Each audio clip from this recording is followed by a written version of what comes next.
Vamos falar um pouquinho sobre economia. Os boletos bancários, aqueles que vêm com as nossas contas, e eles sempre chegam.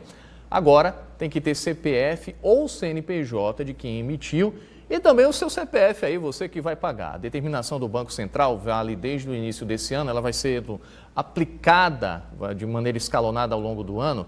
E tudo isso é para dar mais segurança ao processo. A partir de março também vai ser possível pagar os boletos vencidos em qualquer banco. Você lembra, né? Venceu o boleto e aí ficava aquela história, só podia pagar naquele banco especificamente. Aqui com a gente está o Dr. Marcelo Torres, que é presidente da Comissão de Direito do Consumidor da OAB, para bater um papo já para deixar todo mundo informado sobre como é que passa a funcionar, né, essa questão dos boletos no Brasil. Bom dia, doutor. Bem-vindo aqui ao Bom Dia RN.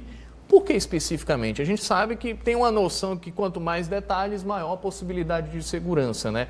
Mas essa questão especificamente de você ter lá o CNPJ de quem emitiu, evita a fraude também? Sem Como dúvida nenhuma, funciona? Porque agora o consumidor tem uma segurança maior que aquele boleto foi direcionado para a sua pessoa em razão de uma compra ou de um contrato que ele efetuou, seja com instituição financeira ou seja diretamente mesmo com o banco.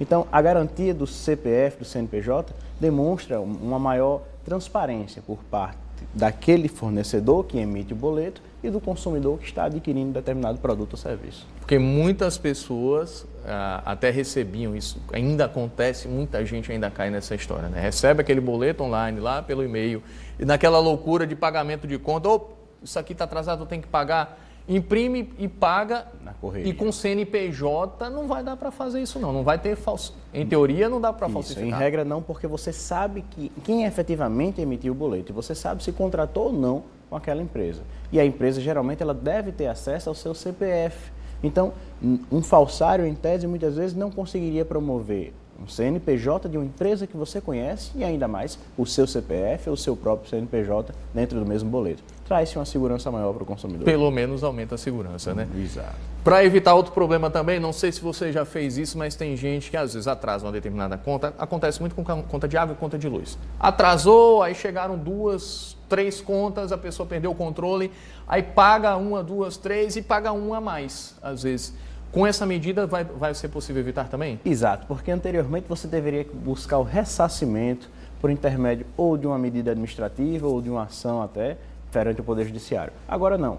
Como efetivamente já consta o seu CPF e o CNPJ do emissor, não tem como você pagar o segundo boleto e, logicamente, tem um prejuízo. Automaticamente, na tentativa de pagar o segundo boleto, ela vai ser vedada porque vai sair informação de que o boleto já está devidamente pago. Aliás, essa questão do ressarcimento, só um parênteses aqui, né? É um sofrimento, eu já passei por isso, às vezes você vai tentar o ressarcimento lá, dá vontade de desistir. Tamanha a burocracia que é colocada diante do cliente, diante do consumidor, para que ele tenha aquele dinheiro de volta, que é o dinheiro dele. Então, pelo menos esse sofrimento pode ser diminuído a partir de agora. Sem dúvida. Tem um detalhe muito interessante dessa medida, que aí é para evitar também, a gente está só no ponto de vista do cliente, por enquanto. Daqui a pouquinho a gente fala da influência para a economia como um todo. Mas essa questão de, a partir de março, você poder pagar um boleto vencido em qualquer banco facilita a vida de muita gente também, né? Demais. Um dos requisitos e um dos fundamentos desse raciocínio da Federação Brasileira dos Bancos foi justamente esse. Tentar diminuir um pouco o índice de inadimplência, que muitas vezes era alto porque um consumidor não conseguiu pagar um boleto numa sexta-feira e aí incidiam juros do sábado, do domingo e muitas vezes na segunda-feira ela até esquecia de pagar. Então a regra geral aqui, no momento em que passe-se o vencimento, no momento em que ele for utilizar o próprio aplicativo do aparelho celular ou do computador, ele tem como gerar um novo boleto já com o valor atualizado e, logicamente, se livrar do inadimplemento. O senhor falou aí de computador, de aplicativo, e a impressão, minha particular, pelo menos, é de que a tecnologia para essas alterações já está toda aí. E os bancos até então não estavam aplicando essa tecnologia. O Banco Central chegou e disse, olha, faça.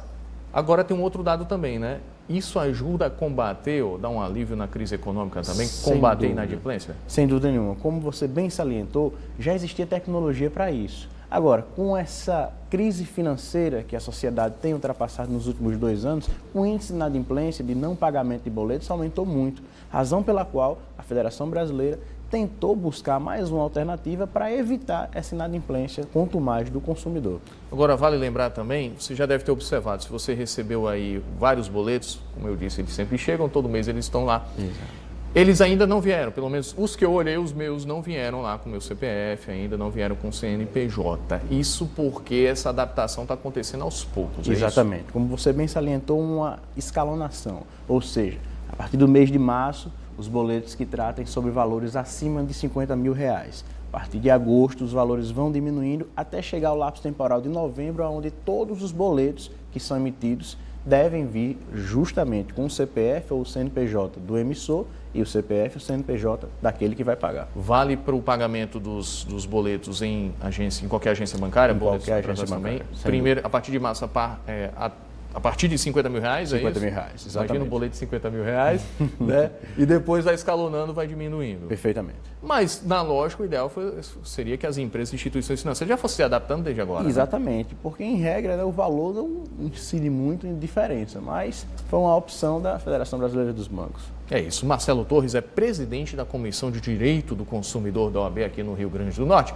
Ainda não falamos sobre a possibilidade de desvio, né, de algum desrespeito ao direito do consumidor, porque a medida ainda está sendo aplicada, começa a valer efetivamente a partir de março, mas você já vai se preparando. Doutor, muito obrigado. Sempre conto com a gente. Bom dia para o senhor. Bom dia.